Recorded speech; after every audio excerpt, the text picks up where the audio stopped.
So what is up? What is up mga idol? Good afternoon sa inyo and good day. Today is February 29, 2024 mga idol. Thursday mga idol ngayong araw.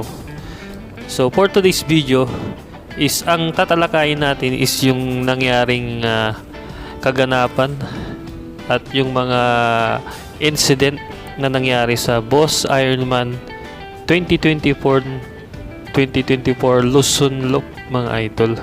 So yan yung topic natin for safety, road safety and awareness na rin mga idol sa ating mga subscribers and viewers at yung mga bago pa lang sa ating subscribers, at para may matututunan tayo sa mga nangyaring kaganapan gawa nga ng event na yon. So para next time na may event na ganun, maging aware na tayo at yung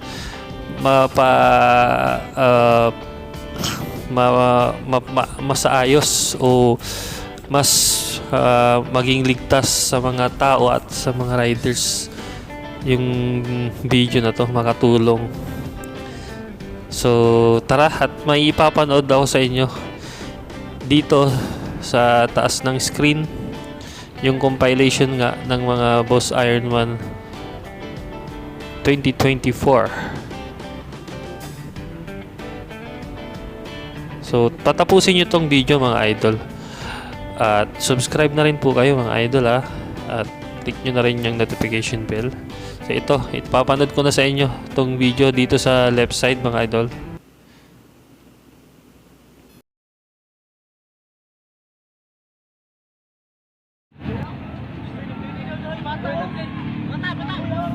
Dito sa unang video mga idol, may tumawid na lalaki yon at nahagip siya ng mismong motorsiklo. Yun nga, yung nakasagasa sa kanyang participants is sumemplang dahil gawa nung may tumawid, biglang tumawid. Yun nga, semplang at na-injury yung participant ng BIMC.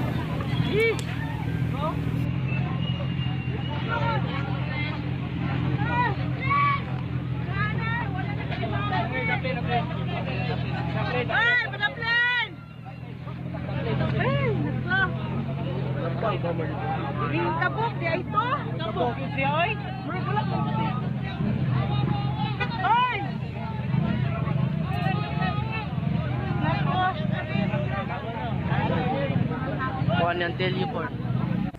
Dito naman mga idol, itong lady rider na to na kasama sa BIMC is nasemplang din. Ang sabi dito, ang usap-usapan ng mga bystander, may tumawid na asong brown daw, at yun nga nasagasaan nung lady rider kaya siya nasemplang. Pero nakatayo naman agad-agad yung lady rider. Minor injury lang, kaso masakit yung katawan niyan. So yun yung gamit nilang motorsiklo mga idol. Nakatayo naman yung lady rider.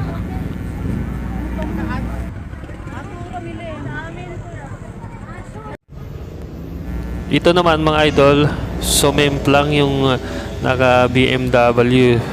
Ang pagkakalam ko ay BMW yan, no? Sumemplang siya gawa ng hindi niya nakalkula yung mismong pag-banking niya. Sumadsad siya, oh. Yun, at tumama siya sa mismong pick up. Yun. Ito naman mga idol, overtake, oh. Tapos biglang may kasalubong na motorsiklo din, salpok. Yun, salpukan silang dalawa.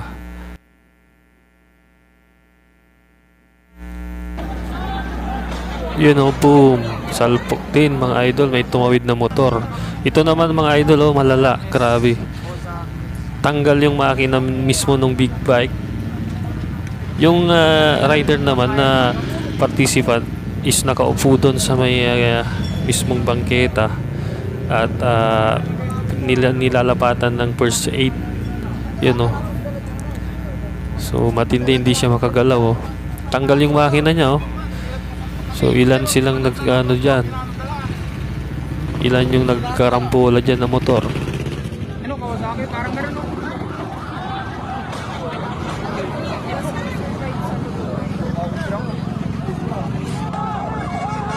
Madilim kasi dito eh. Sigado ano? Hoy, ayaw, kuwada!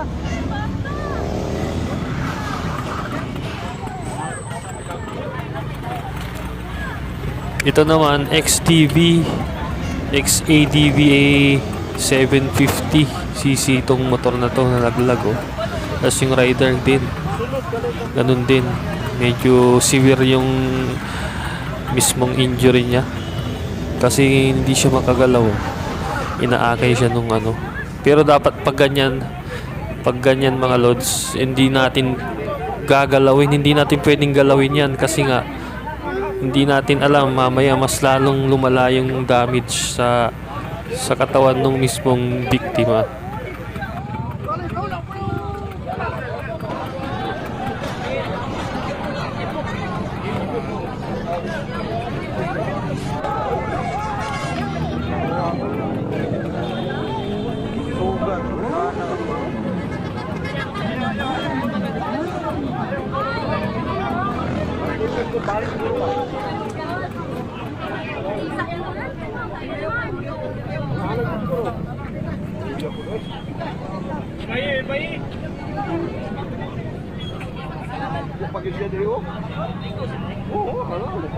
Bawa kang buwan no?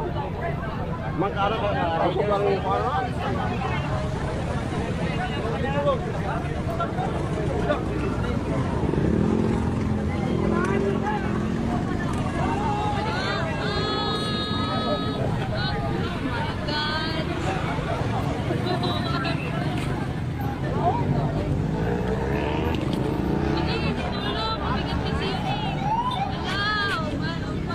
Bata, Luis, bata. Ito yung ano, sinalpok kasi nga biglang tawid yung motor. Ganon din tong isang to, sinalpok din dun sa tumawid na motor.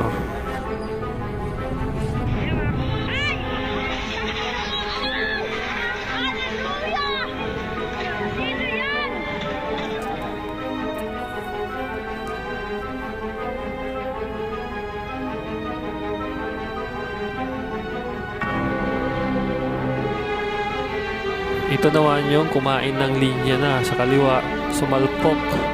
Sinalpok niya yung kasalubong na motor din.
So, ganyan ka delikado pagka motorsiklo talaga. Single na motor mga lods, mga idol. Ganyan no. Kasi nga prone na kayo talaga sa kalsada.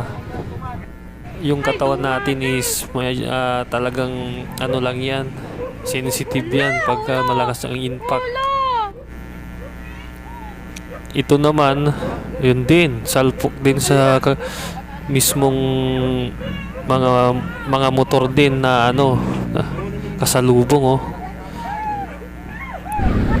big bike laban sa underbone, mga 125cc lang. Tapos yung participant is nasa kanal, yan mga 1,200 plus cc ang mga yan laban sa 125cc. nako, talagang kawawa.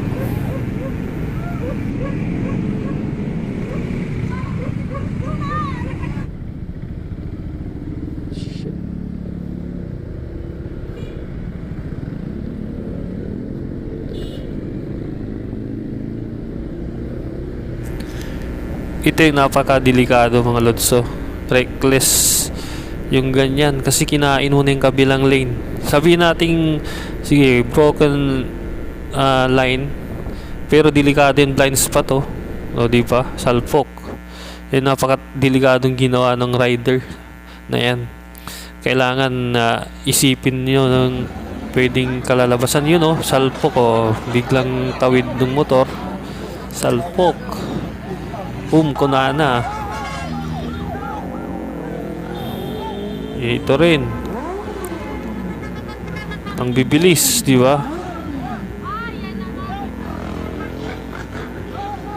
Yung kasi, sabi na lang natin, yung mga ganyang big bike 1,200 cc na motor is mataas talaga yung niyan, mileage kasi matataas na yung mismong niyan, bilis.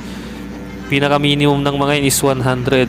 So lalo pagka bubomba sila ng mataas yung nila, babakbakan nila, mababa na yung 120 sa mga ganyang highway. Salpok.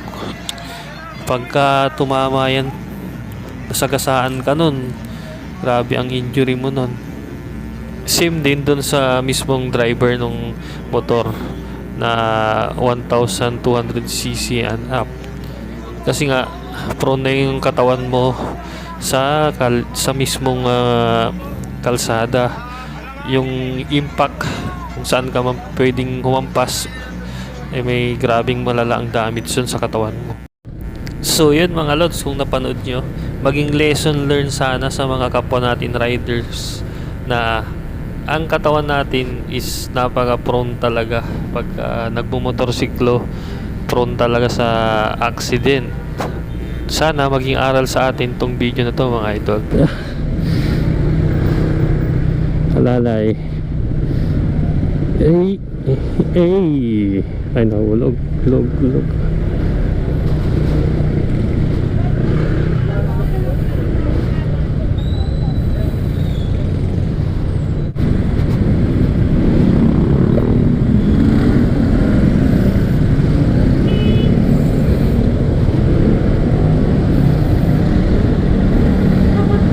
Yung bigayan lang sa kalsada.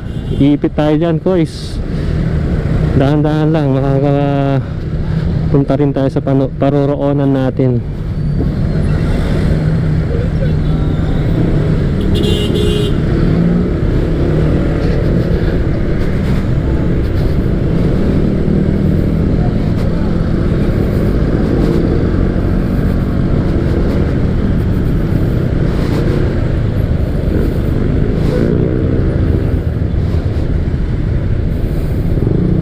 Congested na dito, traffic na.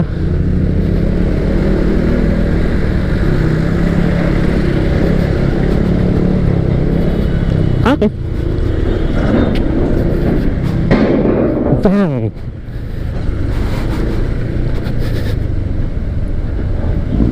Yung plates na yan na pinapakatong dito sa mismong concrete, delikado yan. Pag nabasa, pwedeng mag-cause ng accident kasi yan, lalong lalo na sa naka 2 wheels motorcycle. Madulas yun, slippery. Hindi ko makapit yung mismong gulong pagka biglang preno ka, o kahit hindi yan nagpreno, pwedeng mag-wobble yung mo doon, gulong mo, at pwede ka nang ma-off balance.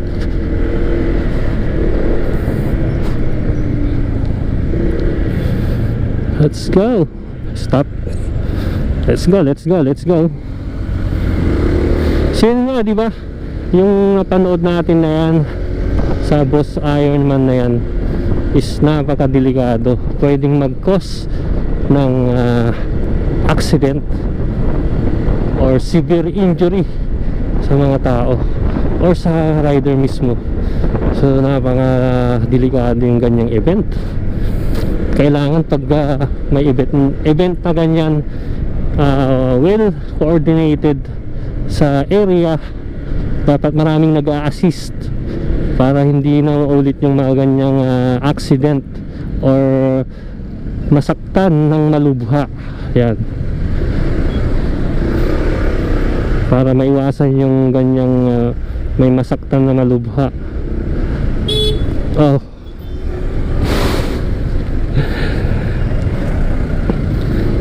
okay, sorry, pagkakamali ko.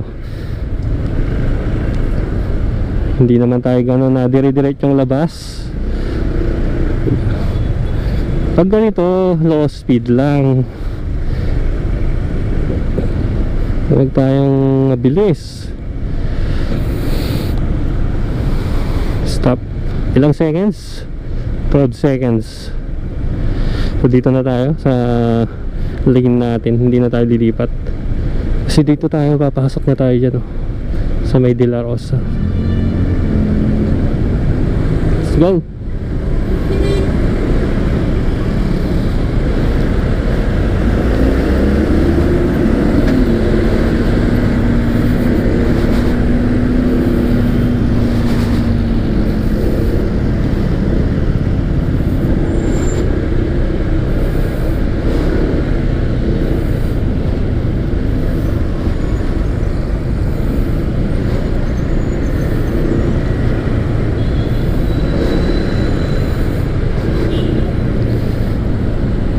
Paano na tayo sa mga De La Rosa.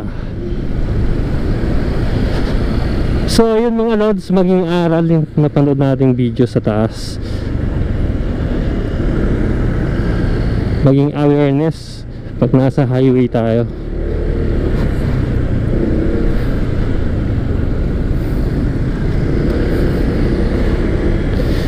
Kailangan doble ingat talaga pag nasa highway.